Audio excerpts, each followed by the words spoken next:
தொடர்ந்து பல ஆண்டுகளாக நமது சிவபித்தன் காணொளிகளை கண்டு பேராதரவு கொடுத்து கொண்டிருக்கின்ற அடியார் பெருமக்களுக்கு அடியேனுடைய இந்த சிரம் தாழ்ந்த நன்றியை உரித்தாக்கிக் கொள்கின்றேன்.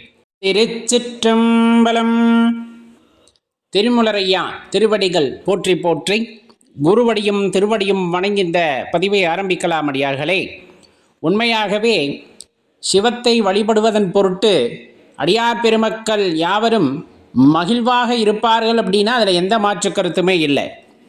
அனைவருமே வேறு வேறு நாமங்கள் கொண்ட பெயர்களை சொல்லிக்கொண்டு இது பக்தி அது பக்தி அப்படின்னு ஓடிக்கொண்டிருக்கின்ற நேரத்திலே அந்த அரும்பெரும் ஆற்றலாம் எல்லா பெயர்களும் ஒரே இடத்தில் சென்று சங்கமிக்கும் ஆற்றலாம் சிவத்தை நாம் வழிபடுகின்றோம். அப்படிங்கிற பட்சத்தில் அதை எவ்வளவு பெரிய கொடுப்பனை அப்படிங்கிறது நாம் எல்லாம் அறிந்திருப்போம்.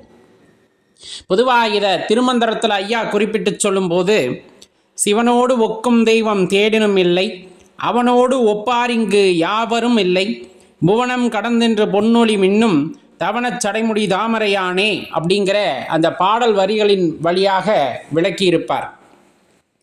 சிவபெருமான போன்று ஒரு தெய்வத்தை நம்ம எங்கேயுமே கண்டுகொள்ள முடியாது அப்படிங்கிறது அவருடைய வரிகளில் இருந்து நாம் உணர்ந்து கொள்ளலாம். அந்த சிவம் அப்படிங்கிற அந்த பேராற்றல் இருக்கு இல்லையா, அந்த பேராற்றலை போல ஒரு அன்புமயமான அறிவே வடிவான அந்த தெய்வ ஆற்றலை நாம் வேறெங்கும் காண முடியாது அப்படிங்கிறத தான் ஐயா குறிப்பிட்டு அந்த இடத்துல சொல்கிறாங்க. இப்போ பொதுவாக ஒரு தெய்வத்தை போய் இன்னொரு தெய்வத்தோட ஒப்பிடலாமா அப்படின்னா நிறைய பேர் ஒப்பிட்டு பேசுவார்கள். அவர்கள் எல்லாம் இன்னும் அறிவு மேன்மை அடையாதவர்கள் அப்படின்னே சொல்லலாம். இறைவனை எங்கேயுமே ஒப்புமை செய்ய இயலாது. அவர் இப்படி செய்தார், இவர் இப்படி செய்தார்னா மனிதர்களுக்குள் வேணா நம்ம அந்த ஒப்புமை செய்யலாமே தவிர இறை ஆற்றலை எங்குமே ஒப்புமை செய்ய இயலாது அப்படிங்கிறத நன்கு உணர்ந்துக்கணும். அதனால தான் ஐயா சொல்லும்போது, திருமூலர் ஐயா சொல்லும் பொழுது, அவனோடு ஒப்பார் இங்கு யாவரும் இல்லை அப்படின்றார்.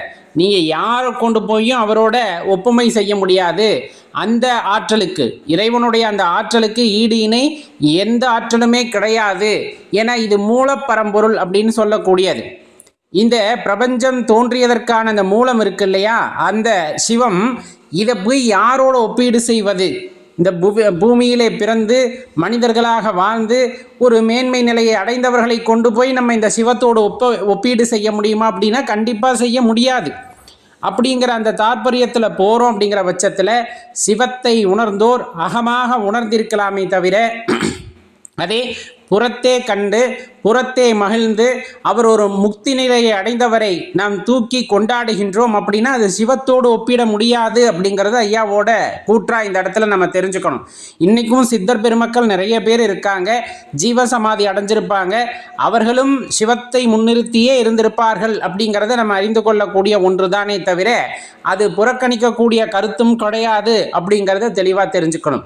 அடியேன் இவ்விடத்திலும் சொல்வது, நாம் எந்த மந்திரத்தை சொன்னாலும் எந்த பெயரை சொல்லி வழிபட்டாலும் அது சென்றடையக்கூடிய இடம் ஒன்றே ஒன்றாக இருக்கும் என்றால் அது சிவம் அப்படிங்கிற அந்த பேராற்றல். அடியேன் சிவம் என்று கூறுவோம், மற்றவர்கள் அவர்கள் திருநாமத்தை கொண்டு கூறுவார்கள். ஆனால் அந்த இறையாற்றல், அந்த மூல பரம்பொருள் அப்படிங்கிறது ஒன்றுதான். அது சிவம் அப்படிங்கிற இடத்திற்கு செல்லும் அப்படிங்கிறத எந்த இடத்துலையும் மறந்துடக்கூடாது. இதை வாழ்க்கையில் வாழும் பொழுது தெளிவாக புரிஞ்சுக்கிட்டவங்க எந்த கஷ்டம் வந்தாலும் எந்த நஷ்டம் வந்தாலும் எவ்வளவு பெரிய இன்பம் வந்தாலும் இறைவா உன்னை நான் மறவேன் அப்படிங்கிற அந்த கொள்கையில் பிடித்த பிடிவாதமாக இருப்பாங்க. எவ்வளவு அடி அடித்தாலும் சரி, வாழ்க்கையில் இந்த நேரங்கள் கிரகங்கள் அடிக்குது, இல்லை சுற்றி இருக்கவங்க அடிக்கிறாங்க, கஷ்டப்படுத்துகிறாங்க, ஏமாத்துறாங்க, எப்படிப்பட்ட சூழ்நிலை ஆயினும் சரி அந்த சூழ்நிலைகளை எல்லாம் கடந்து ஒருவன் நிற்கிறான் அப்படின்னா கண்டிப்பாக அவன் எப்படிப்பட்டவனாக இருந்திருக்க வேண்டும் அப்படின்னா சிவத்தை இறுக பற்றியவனாக இருந்திருப்பான். நீங்கள் அவ்விடத்தை கவனிக்க வேண்டும். சிவத்தை இறுக பற்றியவனால் மட்டுமே எல்லா நேரங்களிலும் எல்லா காலங்களிலும் இது இறைவன் செயல் என்று சொல்ல முடியும். அந்த பேராற்றலை பிடித்தவர்களுக்கு இறைவன் அப்படிப்பட்ட குணாதிசயத்தை கொடுக்கின்றார். அவர் மனதிலே ஒரு பெரிய மாற்றத்தை உண்டாக்குகின்றார். எல்லாமே சிவபெரும்பொருளுடைய ஆற்றல் அப்படிங்கிறத அவருக்கு புரிய வைப்பதன் மூலமாக வாழ்க்கையிலே நடக்கக்கூடிய எந்த விஷயங்களுக்கும் நமக்கும் சம்பந்தம் இல்லை, எல்லாமே சிவத்தினுடைய செயல்பாடு. அதனால் கண்டு அதை உணர்ந்து அதை அனுபவித்து அவ்வாறே செல்ல வேண்டும் என்ற எண்ணத்திற்கு யார் வந்து விடுகிறார்கள்னா அடியார் பெருமக்கள் அந்த நிலைக்கு வந்து விடுகிறார்கள். அதன் பொருட்டு வாழ்க்கையிலே நடக்கக்கூடிய எந்தவித விஷயங்களாக இருந்தாலும் அவர்களுக்கு அது பெரிதாக தெரிவதில்லை, அவர்கள் அதை பெரிதாக எடுத்துக்கொள்வதில்லை. அதன் காரணமாகவே அவர்கள் எப்பொழுதும் மகிழ்ச்சியாக இருக்கிறார்கள். அப்படின்னா அதில் எல்லளவும் சந்தேகம் வேண்டாம். அவனை ஒளிய அமரரும் இல்லை, அவனின்றி செய்யும் அருந்தவம் இல்லை, அவனின்றி மூவரால் ஆவதும் ஒன்றில்லை, அவனின்றி ஊர்புகுமார் அறியேனே அப்படிங்கிற பாடலையும் நாம் இந்த இடத்துல கருத்தில் கொள்ள வேண்டும். அந்த இடத்துல பார்த்தீங்கன்னா ஒரு பரம்பொருள் அப்படின்னு நம்ம சொல்கிறோம், தேவர்கள் அப்படின்னு நம்ம சொல்லுவோம். இது மாதிரி நிறைய பெயர்களை சொன்னாலும் அவரை போன்று அமரர் யாருமே இல்லை. பல இடங்களில் படைத்தல், காத்தல், அழித்தல் அப்படிங்கிற விஷயங்கள் சொல்லப்பட்டாலும் இந்த படைப்பினுடைய மூலம் அப்படின்னு ஒன்று இருக்கும்ல, அப்படிப்பட்ட சிவம், அந்த சிவத்தை தவிர வேறொருவரும் இங்கு அமரர் இல்லை அப்படிங்கிறத தெளிவாக புரிஞ்சுக்கணும்னு ஐயா சொல்கிறாங்க. மற்ற எல்லாத்துக்குமே அழிவு உண்டு, ஆனால் சிவத்திற்கு அழிவு கிடையாது அப்படிங்கிறத அதிலிருந்து நம்ம தெளிவாக தெரிஞ்சுக்கணும். இந்த மாதிரி பல விஷயங்களை நாம் உன்னிப்பாக நோக்கும் பொழுது வாழ்க்கையிலே எது எல்லாம் நமக்கு தேவை என்பதை புரிந்து நடந்து கொள்ளும் பொழுது வாழ்க்கை அப்படிங்கிறது ரொம்ப சந்தோஷமாக இருக்கும். அந்த சந்தோஷமான வாழ்க்கை அப்படிங்கிறது எப்போது உண்டாகிறது அப்படின்னா சிவத்தினை சரணடையும் போது, சிவத்தினை பற்றி கொள்ளும் பொழுது நமக்கு அந்த நிலையானது உண்டாகிறது. எல்லாருக்குமே மூத்த ஒரு ஆற்றல் அப்படின்னு சொல்லலாம். மூத்ததுன்னா நம்மளோட பொருளில் யார் முன்னாடி அப்படிங்கிறது. சிவம் அப்படிங்கிறது ரொம்ப ரொம்ப பழமையானது. அந்த இடத்துல எல்லாத்துக்கும் மூத்தவர் அப்படின்னு சொல்லலாமா?